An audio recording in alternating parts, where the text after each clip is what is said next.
You're still live on the Joy News channel on Multi TV. As usual, it's all about the reporters on the ground, bringing you up to speed on happenings around.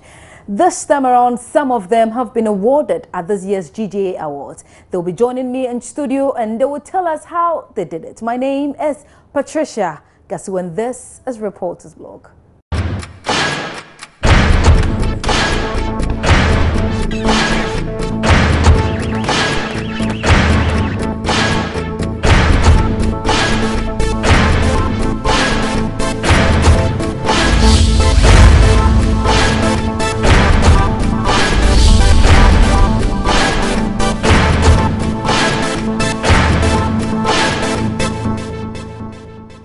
I will begin with the Journalist of the Year, Seth Kwame Boateng. He has been adjudged the 2015 GJA Professor PVA Answer Journalist of the Year for his story, I Shake, I Fall, I Die. Let's watch a bit of the award-winning documentary. Seizure, in the layman's term, is a burst of electrical activity in your brain. And it makes its victims fall and wobble as if they are under a demonic attack. So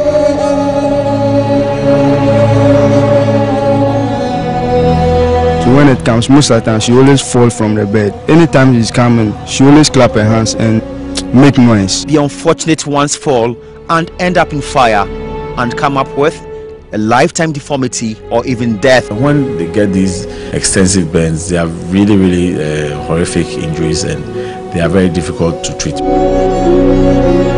Epilepsy doesn't care about the state and location of its victims. It can spoil nice moments. There was a day we were having sex and it happened. What did you do? I continued what I was doing. I was like, Master, I can't allow this thing to spoil my phone. Wherever I was, I just continue. And the moment I continue, that was one of the shortest I've experienced. I said, and it's understand your man, everyone trick no.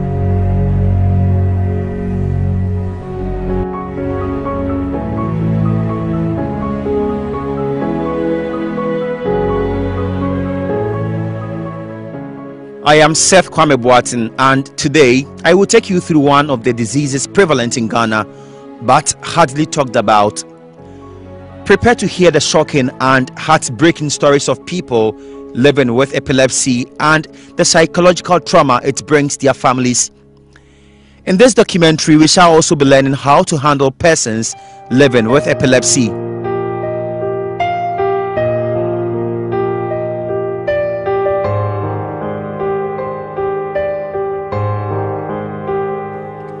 It is said that when life throws eggs at you, make omelette. But what do you do when life gives you epilepsy, the chronic non-communicable disorder of the brain which can affect people of all ages? It is either referred to as epilepsy, seizures, or fit.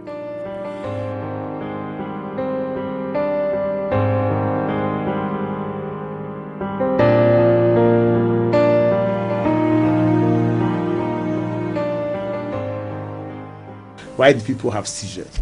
So one of the commonest ones in our environment is poor maternal and child care. For example, a woman goes into labor, the nearest hospital is far away, should be in labor for 2 days. By the time the baby comes out, the baby is asphyxiated. Not enough blood is going to the baby's brain. So the baby will be blue, baby will be floppy. So by the time the baby is resuscitated, if within 5 minutes, if no blood goes to the brain, your brain is gone.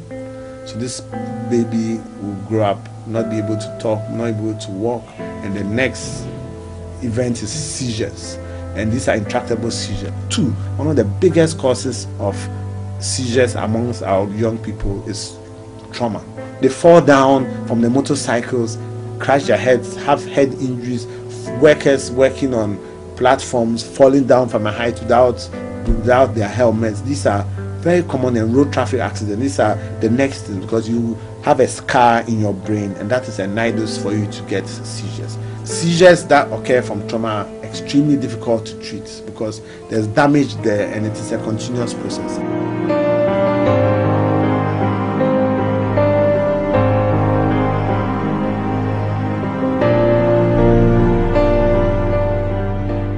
I've come to realize that It pains, but pays to wait. Pains, but pays to wait.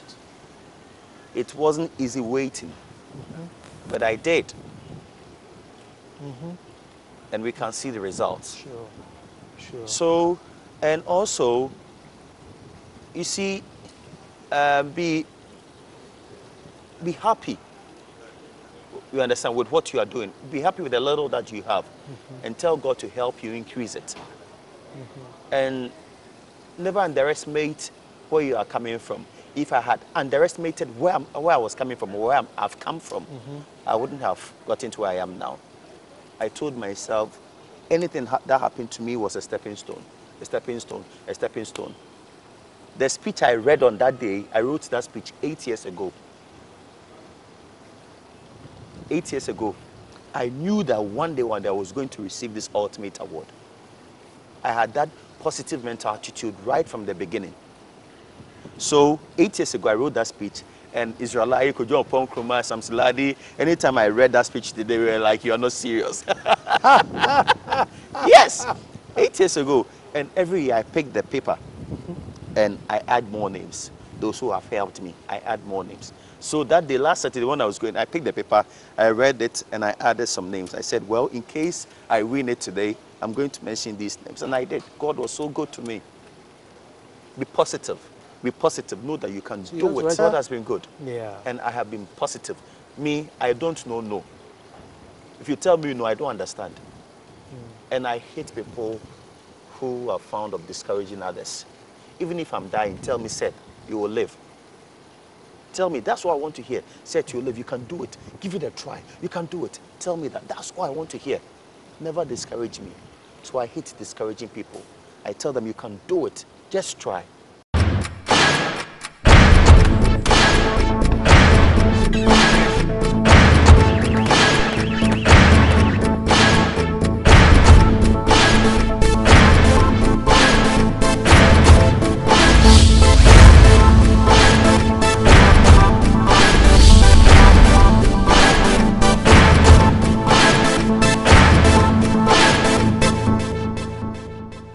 And welcome back. I've been joined in studio by some of our award winners, the best sports journalist and the best photographer and multimedia. Welcome to Reporters Blog. Thank you. Okay, it's my first time here. Okay, so welcome to Reporters Blog. It's still the same. I want to start from David. How has the journey been so far? Oh, very nice, very nice. So that's it, that picture you were just. Did you have it in mind that you're going to win an award, or you just taking a shot to tell your story? No, I didn't think so. But that shot, I called it a miracle shot. A miracle shot? Yes. Why a miracle shot?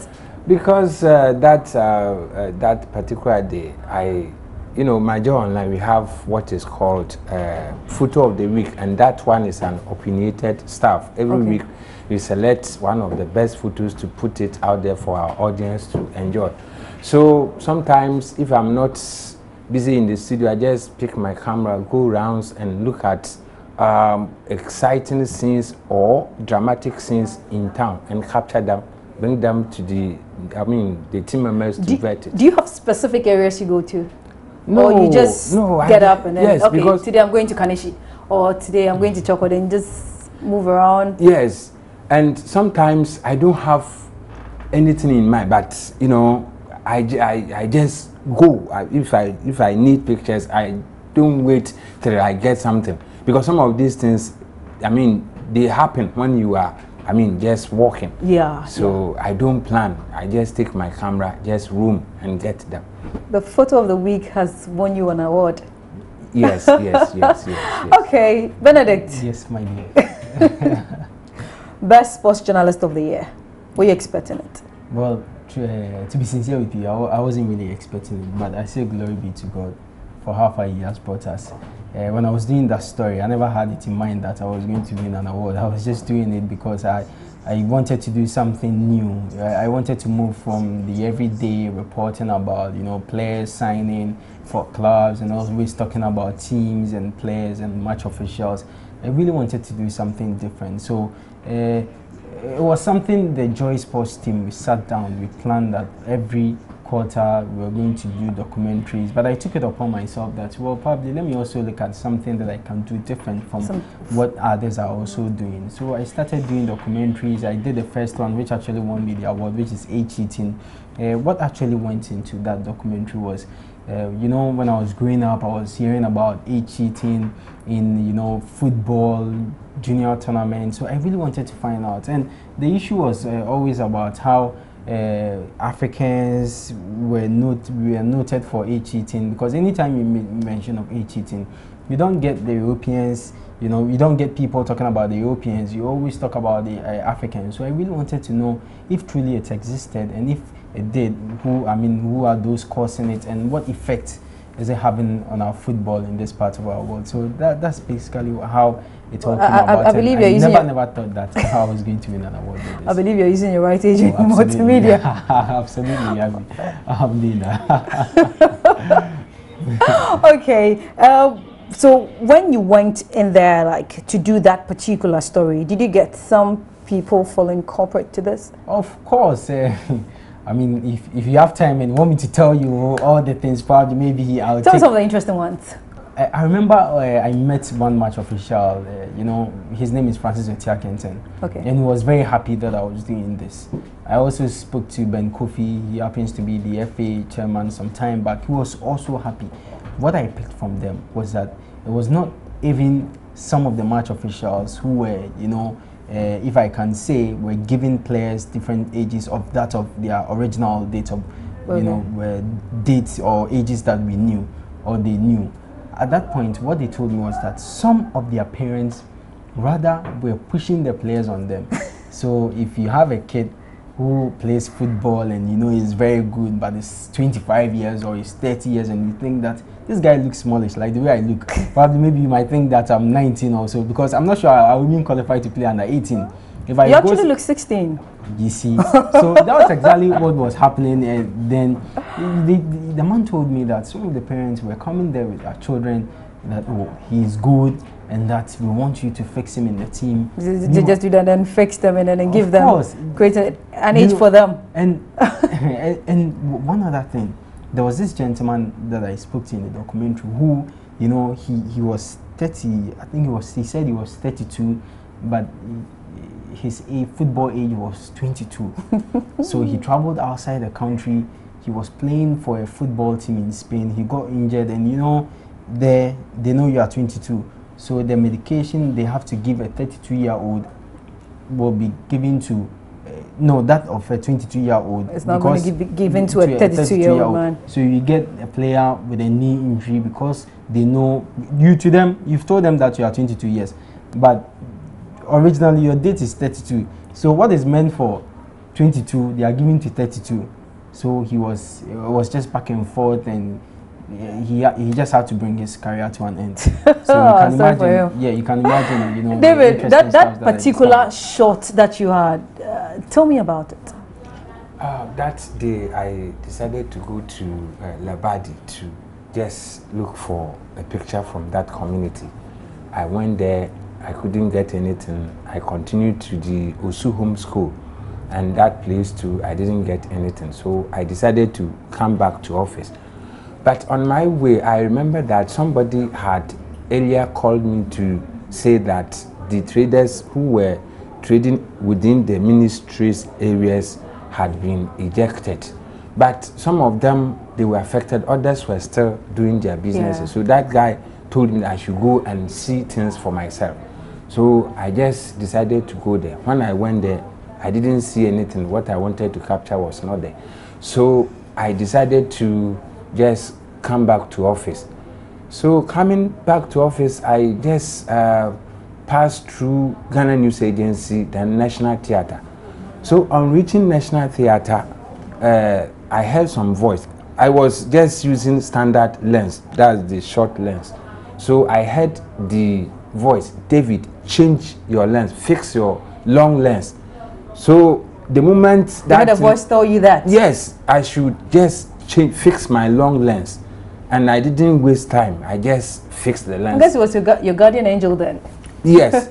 So I was then in the, what do you call it, entrance of the National Theatre, just approaching the, what do you call it, CD House, and I was around that intersection. You obeyed the voice, right?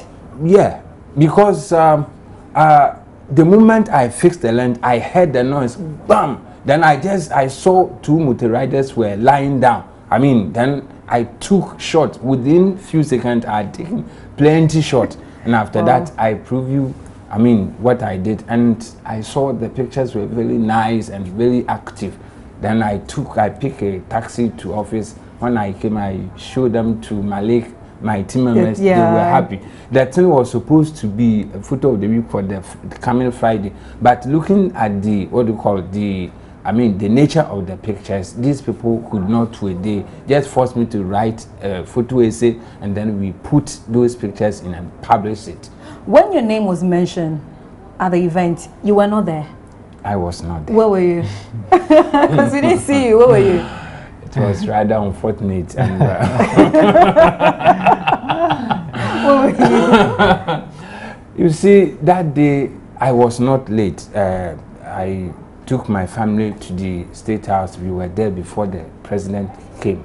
But the Adum Online accreditation was with me. So the guy called me and I had to go out and give it to him. So when I was going, I asked one of the security guys, that's my problem. Can I go down and give it to the guy? And he told me that you can just go and give it to him, but he can't come. So it was at the point that I was just finding a way of, if I could not come back, then let me end it here. That time he had opened the gate for me, and the other security man standing there instructed him to lock it. So when he did that, I went to him and said, oh, I haven't even gone to where I wanted to go. Can you open the gate for me to go back? He said, no. We are not doing that. I begged him, and this man. But you're just going to give out the accreditation to the next person, right? And he said, as far as I had come out, he would never allow me to go back. And I was begging. Then he called a soldier to come and drive me out of that place. That was the end. Oh, so sorry. So sorry, but anyway, you won the award, and Benedict also won the award. Thank you so much, and congratulations. Thank you. Thank you so much for your time on Reporters Blog. Thank you so much. And that's we'll be right back with more. Please stay.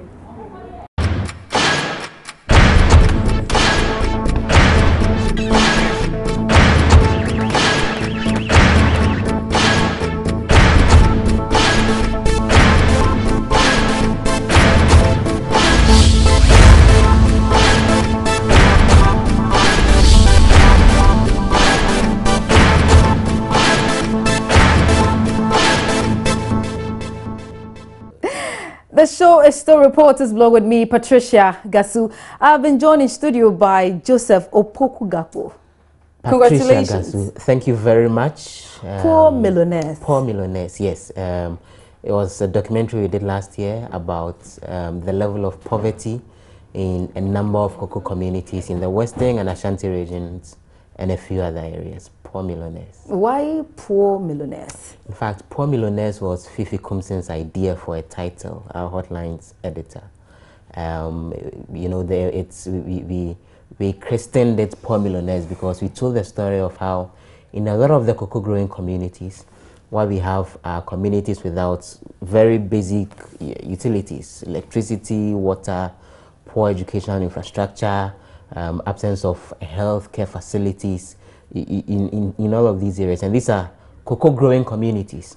The cocoa they produce is used to build cocoa roads, even in Accra and Kumasi. It's used to build hospitals and clinics, cocoa clinic in Accra and Kumasi, and a number of such other projects. They have all of these resources, but you know, they generate the wealth, and it's used to build cities instead of the rural communities, you know, that the cocoa is coming from. So their sweat is helping build other parts of the country while they suffer and wallow in poverty. So that's where the idea of poor millionaires came from. So they are millionaires, but they remain poor because someone else is sucking the wealth that they generate. Maybe they've not gotten the idea on how to. You know, it's more than just the idea. It's a case of an unfair system which has tilted against them. So They produce the cocoa, and we have a lot of industries higher up the value chain, as they say. Did it ever occur to you that this story was going to go far?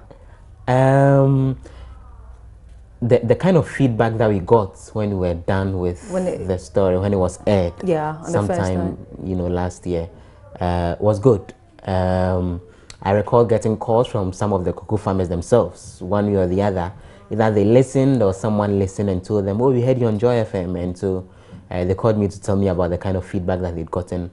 I recall a number of calls from other persons within the cocoa industry who were not exactly featured in the documentary.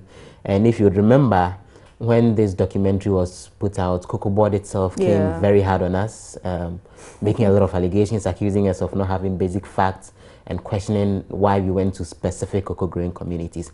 It generated a lot of heat, more like, but I didn't imagine for a minute that it could be an award-winning story, but I'm glad the award Let's get personal here. When you were told that your story has been selected and you were eventually nominated to win this award, I'm still excited. Very excited. I'm happy about it. I'm challenged. Well, I feel challenged to do That's more. What I mean to say, to do more. I recall that on the day that the nominations were announced, Nadede Tete went for that particular event. I was there, and then she sent me a WhatsApp calling me an award winner. More like notifying me that I'd won one of the awards. So I sent her a reply, and I was like, "Oh, okay. Which of the stories? Which of the categories?"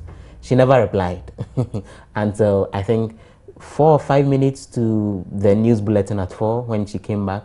And then I walked into one of the recording studios she was there, and I was asking her the details about how it had gone and whether it's really true, because she didn't reply to my text then. And I still didn't exactly believe it until I heard her read it even on radio subsequently, because Nadede could be very jovial with a few of those things. And then I was like, yeah, so she wasn't lying after all. As I've been saying, this is a story that I told from my heart, because the very idea of doing it came at a time when I was still doing my first degree at KNUST. Yeah. I had an opportunity to do a voluntary program in some of the cocoa growing communities, and I had the opportunity to sleep there. I spent a week, usually when I'm in school, then I travel there. I spend a week, sometimes 2 weeks there. So I had the opportunity to observe at Fairhand the level of poverty, and I also had the opportunity to understand at Fairhand the kind of wealth that the sector generates. A lot of the guys working higher up there take monthly salaries, end up taking 13-month salaries and additional bonuses, driving big cars and all of that. And so for me, I just felt that an opportunity like this to tell that kind of story. Okay. And reveal the Which your story is always backed with doing the story to win an award, or you're just doing it just to bring out the truth in that particular area? Let me tell you this. Recently, for example, some colleagues from Adom FM came to do an interview with me, and they were asking me about, oh, do you know that for GJ Awards, the prize never comes, it delays and everything. And my response to them was that, hey, the story was done to make a certain impact. As far as I'm concerned, we are done with that. The award is more like bush allowance. So if your bush allowance doesn't come in, okay, yeah, that's your description of it. I won't repeat that. But the point is that in terms of the objective for which we did the story, which was to paint the picture of how the people are suffering and draw attention to it, I think the objective has been achieved to a large extent. Okay. Anything else that comes is additional things. If it doesn't come in full, I guess we should be expecting more additional things. Anyway, thank you for your time on Reporters Blog. And that was my colleague, Joseph Opoku Gakpo. Up next is the soundbite of the week. If somebody should go to Time and take the picture, you don't even need to go to Time, because MPP is in possession of the 2012 voters register. If they look through, pick my picture, and then put it on another document and call that and write there Benin. and then put my face there and put some number there, which means nothing. And then begin telling everybody that I said Dunkatia is a Beninua. And that's it for Reporters Blog as usual. My name is Patricia. Guys, to see you same time next week.